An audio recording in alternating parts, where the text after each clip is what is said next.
Ready shoulder, ব্লাউজের যে তৈরি হওয়ার পর সেই শোল্ডারটা কত থাকবে, এইভাবে আপনি আগেই চেক করে নিতে পারেন।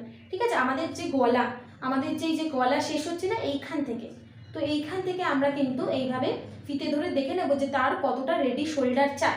ঠিক আছে, এখানে ধরুন আমার 3 ইঞ্চি চাই। ঠিক আছে, তাহলে রেডি শোল্ডার কতটা চাই এটাও কিন্তু লাগবে। তাহলে আমরা এতক্ষণ পর্যন্ত কি কি শিখলাম? প্রথমে কি শিখলাম না ফুল শোল্ডার, তারপর শিখলাম যে লেন্থ, ঠিক আছে, ফ্রন্ট লেন্থ, তারপর আমরা কি দেখলাম চেস্টের মেজারমেন্ট দেখলাম, তারপর আমরা দেখলাম যে নেক ডিপের মেজারমেন্ট, কিভাবে নেক ডিপ আমরা নেব। এবার নেব যে ওয়েস্টের মেজারমেন্ট। ঠিক আছে, আর যখন নেক ডিপ নিচ্ছেন তখনই একেবারে কিন্তু অ্যাপেক্স পয়েন্ট এগুলো নিয়ে নিতে পারেন, তাহলে সুবিধা হবে। আগে এখানে একটা টিপস আপনাদের বলে দিই, তো প্রথমে লেন্থ ওয়াইজ মাপগুলো নিয়ে নেবেন, তারপর আপনারা যে উইডথ ওয়াইজ যে মাপগুলো রয়েছে সেগুলো নেবেন। লেন্থ ওয়াইজ বলতে ঝুল, গলার লম্বা,